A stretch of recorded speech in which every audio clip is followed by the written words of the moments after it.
Hello दोस्तों, मेरा नाम है अश्विनी कुमार राठौर और आप देख रहे हैं आपका पहला चैनल AKR क्लासेस। हम कर रहे हैं क्लास 6 का चैप्टर 1 नोइंग आवर नंबर्स। हमारा पार्ट 3 है। पार्ट 1 में हमने पार्ट 2 में हमने कई टॉपिक्स कर चुके हैं। आज का हमारा टॉपिक है एस्टिमेशन इन सम।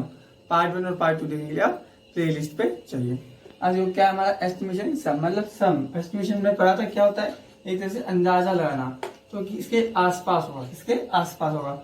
सम में मतलब एस्टिमेशन जैसे 21 प्लस 32, 21 प्लस 32, इसका पास में एक तरह से अंदाजा लगाना कि इनका प्लस क्या होगा। तो एक तरह से इसका अंदाजा लगाए, इसका प्लस 50 हो सकता है, आसपास उसके आसपास हो सकता है। इनका प्लस तो सिर्फ 53 होगा मगर इसके पास में ये होता है एस्टिमेशन इन सम। मतलब हमने इसके पास में लिखा कि इसके आसपास क्या आ सकता है बिना सम करे। तो अब ऐसे एक क्वेश्चन लेते हैं, जैसे 5 4 3 2 6 7 3 8 इस तरीके से। और हमको इसका एस्टिमेशन सम करना है, मतलब एक तरह से आसपास में इसका सम आ जाए, एग्जैक्ट नहीं आसपास में। तो लोग कैसे करते हैं, इसका राउंड ऑफ हो गया। बस इसके लिख दूं मैं, क्वेश्चन में दिया हो नियरेस्ट 1000।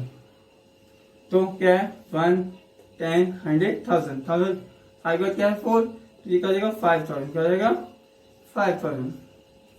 और यहाँ क्या है 1 10 100,000, 6 के बाद क्या है 7, तो ये क्या हो जाएगा 7000।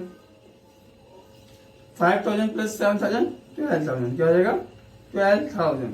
तो इसका क्या हो गया ये estimation in term sum nearest 1000। ऐसा नहीं है कि अगर एक आप 1000 में एस्टिमेशन करें, मतलब 1000 पे राउंड ऑफ करें, एक को 100 से राउंड ऑफ करें और दोनों का सम करें, तो ये मीनिंगलेस होगा, ये गलत होगा। क्या होगा, गलत होगा। हमें एक ही तरीके से करना पड़ता है, मतलब 1000 इसका तो 1000 इसका भी नियरेस्ट करना पड़ता है, और ऐसे निकालते हैं हम एस्टिमेशन इन सम।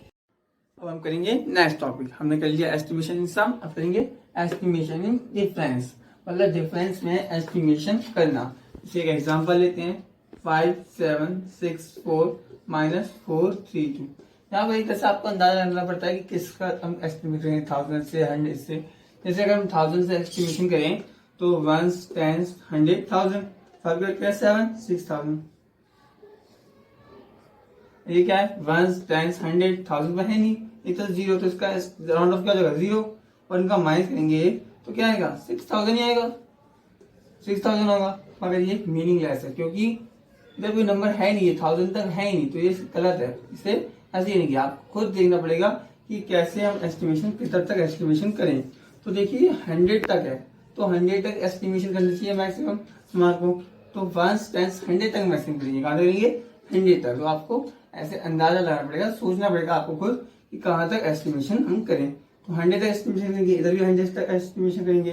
तो यहाँ 1 10 100, 7 का क्या 6, 7 के बाद 6, तो क्या हो जाएगा 5800, 5800। यहाँ करेंगे 1 10 100, 1 10 100, 4 के बाद क्या 3 400, उनको माइनस करेंगे कितना आएगा 5400। इस तरीके से हमने एस्टिमेशन इन डिफरेंस किया। इसमें हमें खुद देखना पड़ता है कि कहाँ पे हमारा 1 10 100 है, हमें खुद देखना पड़ता है, अंदाजा लगाना पड़ता है कि हमें 100 से करना है या फिर 1000 से करना है या 10 से करना है। आपको अंदाजा पड़ेगा, 0 ऐसे करके नहीं, मतलब हमने राउंड ऑफ करके लिख दिया था, 6000 लिखा था ना इस तरीके से, और -0, तो ये राउंड ऑफ करके 6000 आ गया था। तो कोई आंसर नहीं है, मीनिंगलेस है। क्या है मीनिंगलेस, राइट क्या है ये मैक्सिमम। ठीक है, अब करेंगे हम नेक्स्ट टॉपिक। अब हम करेंगे नेक्स्ट टॉपिक। हमने एस्टिमेशन सम कर लिया और एस्टिमेशन सम डिफरेंस कर लिया, करेंगे एस्टिमेशन प्रोडक्ट। अब देखो, अगर जैसे कोई एग्जांपल ले, जैसे कि हम ले लें 29 मल्टीप्लाइड, नहीं थोड़ा 19 लेते हैं, 19 मल्टीप्लाइड 78 इस तरीके से। अब 19 मल्टीप्लाई 78 करेंगे तो आपको इस तरीके से मल्टीप्लाई करना पड़ेगा, एक लंबा प्रोसीजर, मतलब बहुत लंबी प्रोसेस हो जाएगी, एक से लंबी प्रोसेस हो जाएगी।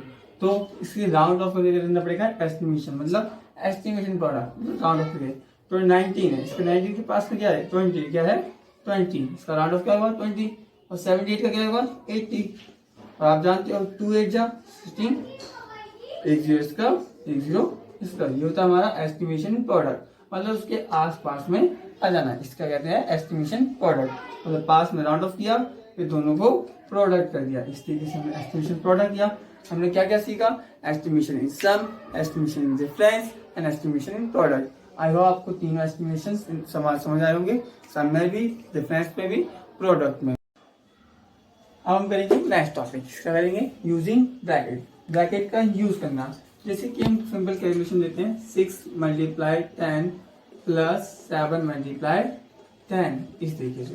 तो जैसे आपने कैलकुलेशन किया 6 मल्टीप्लाई किया 10 होता है 60, 7 मल्टीप्लाई 10 कितना होता है 70, और 60 प्लस 70 130। मगर आपके दोस्त ने अलग तरीके से किया, उसने क्या किया 6 मल्टीप्लाई 10 प्लस 7 मल्टीप्लाई 10, उसने ब्रैकेट का यूज किया। दोनों में 10 था, 10 कॉमन है, तो उसने 10 बाहर ले लिया और मल्टीप्लाई कैसे लगाया 6 प्लस 7। उसने क्या किया, ब्रैकेट का यूज किया।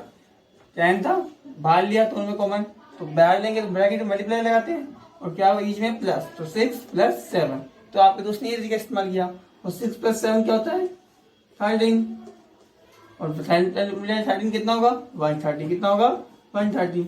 सेम आंसर आया, मगर आपने इस तरीके से किया, आपके दोस्त ने इस तरीके से किया। तो ये यूजिंग ब्रैकेट होता है, यूजिंग ब्रैकेट। ठीक है, अब ब्रैकेट का हम एक और टॉपिक पढ़ेंगे। हम ब्रैकेट्स का और टॉपिक लेंगे, क्या करेंगे, एक्सपेंडिंग ब्रैकेट्स। जैसे सिंपल आप कैलकुलेशन लिखते हैं 7 मल्टीप्लाई 109, ठीक है, आप इसको सिंपल प्रोसेस से मल्टीप्लाई कर सकते हैं, ठीक है। मगर हम ब्रैकेट का यूज करके भी इसका मल्टीप्लाई कर सकते हैं इसी तरीके से। कैसे कि 7 है मल्टीप्लाई 109 को हम कैसे ले सकते हैं, तोड़ कर ले सकते हैं ना, 100 प्लस 9, 100 प्लस 9, इसलिए हमने इसे ब्रैकेट में लगा दिया।